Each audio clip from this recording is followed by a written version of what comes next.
Youth unemployment in most African countries is very high, even up to 50% in some cases.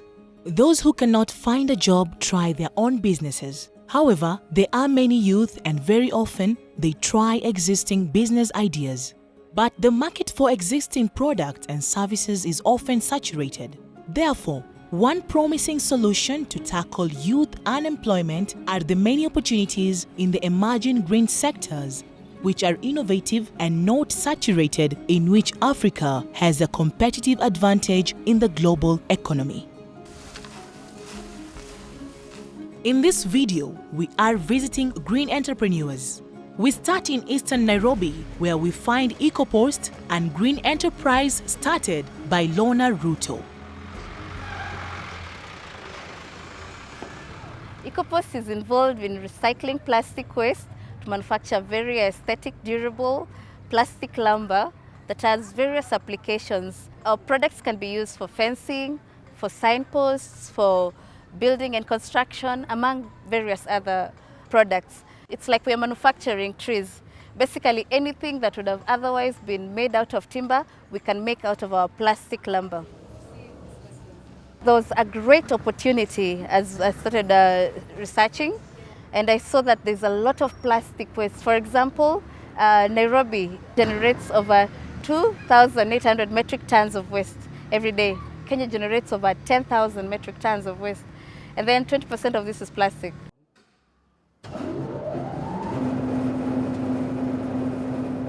We have segmented our customers into three. We have the residents, we have the institutions, and we have the commercials. Residents include farmers and homeowners who use our poles for fencing, their farms and homes.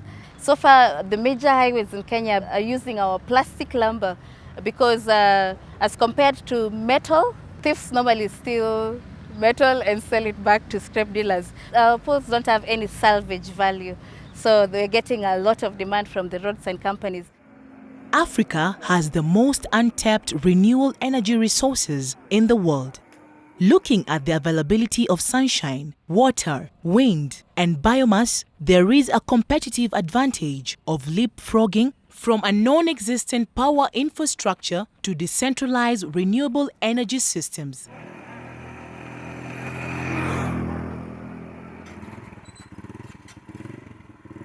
We wanted to do something different. So instead of going to buy the finished products, we went for the ideas that we could learn how to do the solar panels so that we can generate energy that can be used in rural communities for lighting, for phone charging, and for other businesses like refrigeration and cutting hair in the salons that can actually employ people.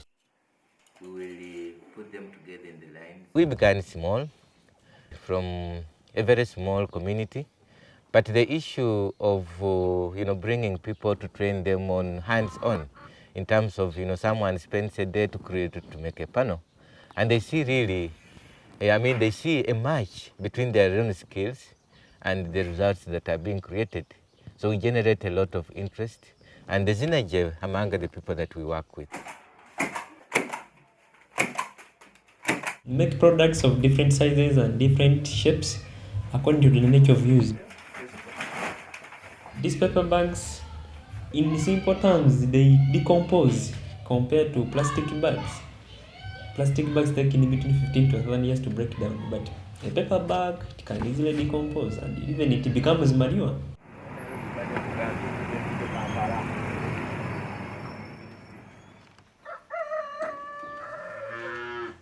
Every household with cows should have biogas. So that's the bottom line. But if you ask yourself, why are these households not installing biogas plants? And the main reason is the cost. Upfront cost for biogas is a little bit out of reach for majority of the people in the rural Kenya, because the small biogas plant costs around 80,000 shillings. Very few households can afford that money at once. So what we did is we found that as a need, as a gap that that needs to be filled.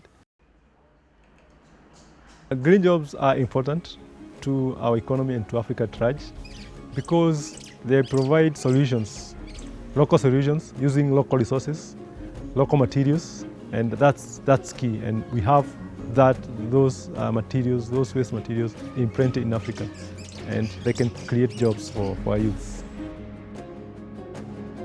Green entrepreneurship is a stepping stone towards green innovation in Africa. The International Labour Organization is supporting this in many ways via the Youth Entrepreneurship Facility in East Africa. Business cannot go on as usual.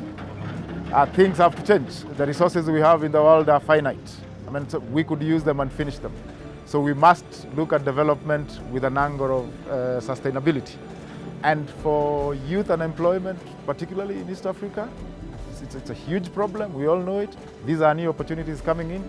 So I think what will happen is that more of our efforts will actually go into promoting green sustainable businesses.